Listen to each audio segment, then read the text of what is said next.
Hey guys, welcome to another movie review. Today I'm going to be talking about the new DC comic film Shazam. In this film, you guys, it's about a little boy who is a foster child. He's gone from home to home, and he really doesn't get along with anybody. He hasn't really got along with any foster parents. But over the course of time, over getting used to this new foster family that he's living with, he gets an opportunity through a wizard named Shazam to take a superhero counterpart that he offers through this wand that he possesses. And if the person is pure of heart on Earth, that person will get the Shazam superhero counterpart. And this little boy does. While all this is going on, a character played by Mark Strong had an experience as a little boy that we learned early on that he also encountered the same wizard, though he was not offered the Shazam counterpart due to him not being pure of heart and having, hate in his soul and all this really bad stuff that makes you not get that Shazam counterpart from the wizard.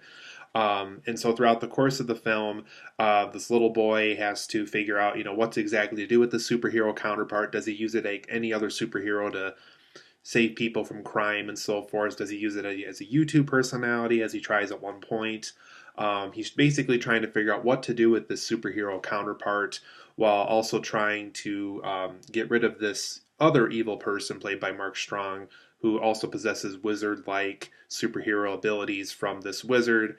And so, throughout the course of this film, this little boy has to figure out what exactly Shazam is to him, what he can do with the superhero counterpart that's productive, but at the same time kind of personal to him too and his friends that he makes through this foster home, and also trying to stop this wizard played by Mark Strong who wants to use his powers from that wizard for evil.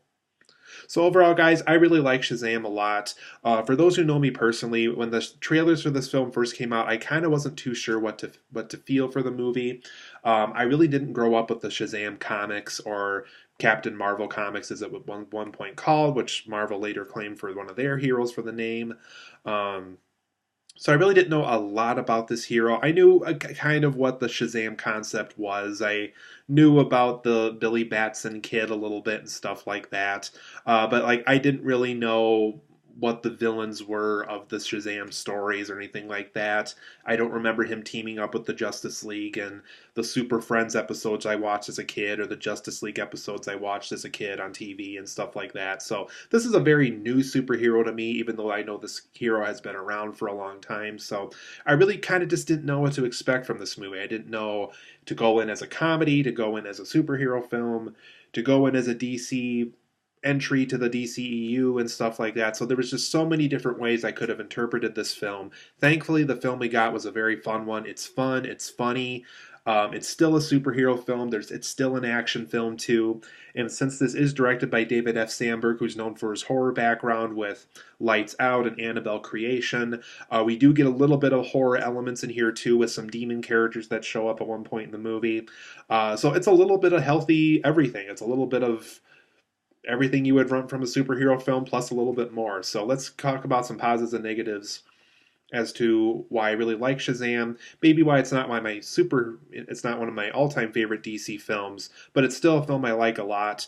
But it's still some problems every once in a while, but still a very fun film regardless. So for positives and negatives of Shazam, you guys, first and foremost, this really is big as a superhero film. You know that film with Tom Hanks from the 80s, pretty much, from Penny Marshall. It really is. It really does have that feeling of this kid getting this adult superhero counterpart that he has complete control of, and he's friends with somebody who's still a kid and still has problems and stuff like that. So it really did have the big chemistry here. There's even a direct reference to Big in this movie at one point when he's at a mall and he walks across this big grand piano. That's a big scene in that movie with Tom Hanks and this guy that he encounters in the mall playing chopsticks, I think, on the piano it was, I think. So it really is big as a superhero film, and I really like that. It felt very fresh for this kind of thing. You know, with so many superhero films now, you have to find a way to make things fresh and original, and I think big as a superhero film for Shazam was the right way to go about it for this movie.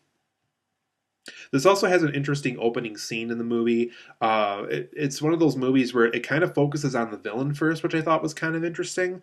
Normally we jump right into what the superhero or the soon-to-be superhero character is doing right away. I like how this film did a different approach. It did more of a David F. Sandberg horror kind of approach to the villain in the opening scene and stuff like that. So I like how they go for something different right away.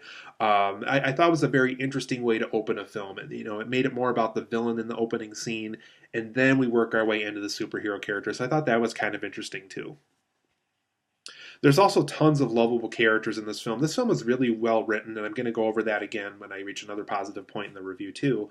There really is a lot of lovable characters in this film. You talk about the foster parents, you talk about the foster kids, you talk about the Shazam counterpart that Billy Batson has, you talk about Billy Batson himself and this friend that he makes at the foster home. There's just so many characters that were fun to watch in this film, whether they were funny, whether they had their own quirks, whether they were interesting, whether they were nice, whether they contributed to the story somehow. I thought they really had tons of great characters to work with in this film, so I loved how lovable all these characters were in this movie.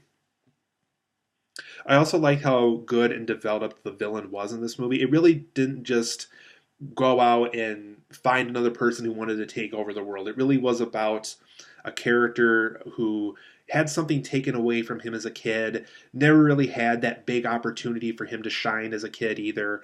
And this other random kid did get the Shazam counterpart, unlike what he ended up going through. So I really like how there's actually a story behind Mark Strong's character. He's not just the evil guy. He's not just the guy that has demons that work for him and stuff like that. He really kind of is on a mission. He's a villain. You're really not supposed to like him necessarily, but you get where he's coming from. You get the idea of Shazam going to some random kid over what he felt was more deserving was him. He thought he really deserved that Shazam counterpart over this kid in 2019 and stuff like that. So I really liked how developed this villain was in the movie.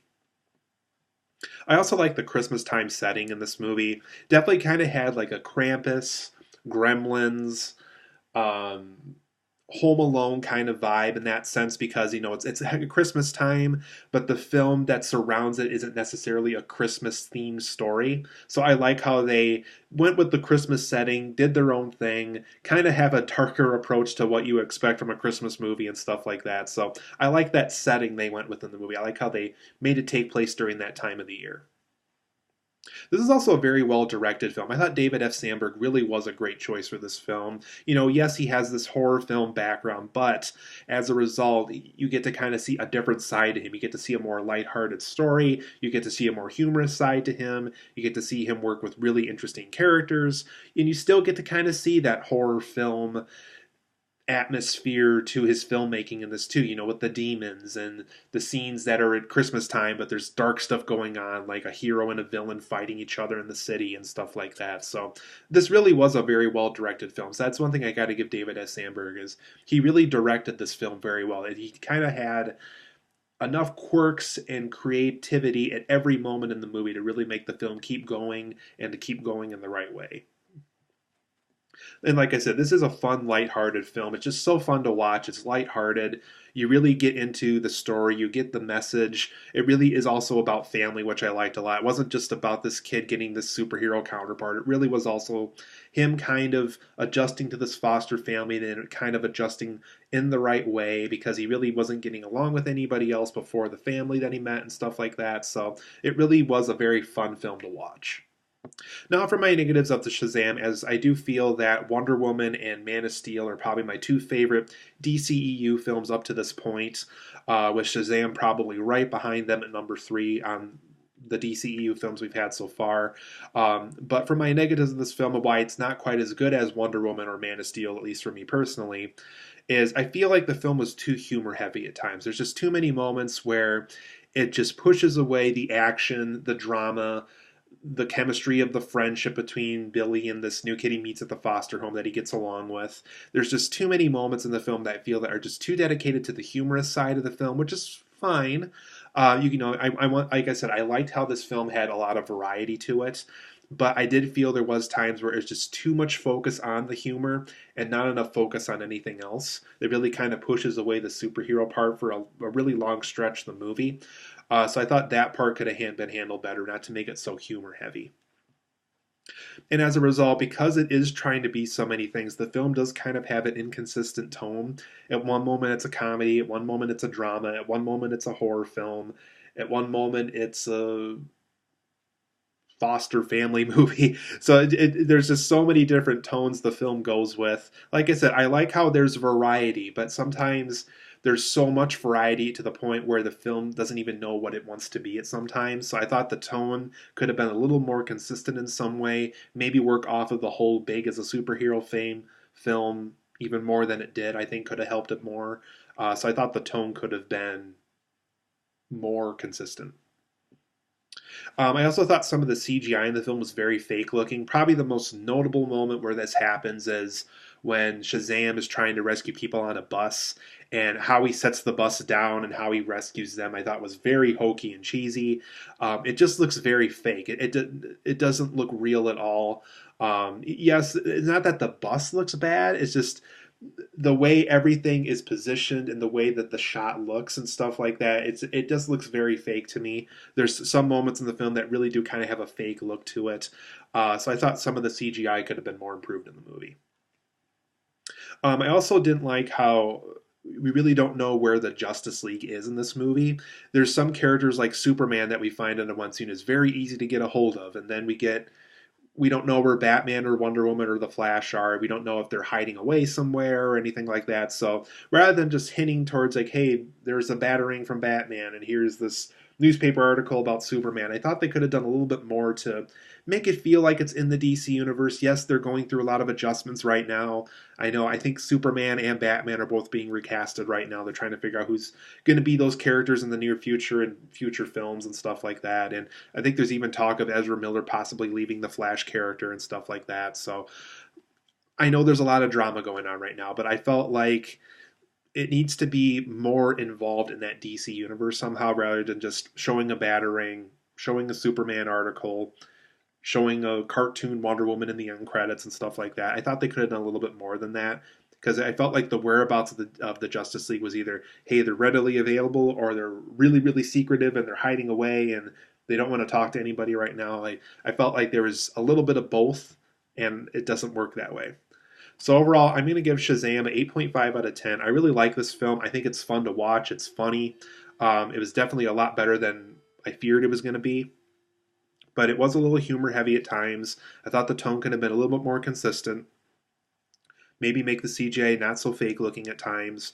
And the whereabouts of the Justice League I thought could have been handled better as well. So 8.5 out of 10 for me. Really like Shazam. Highly recommend it. Make sure to see Shazam.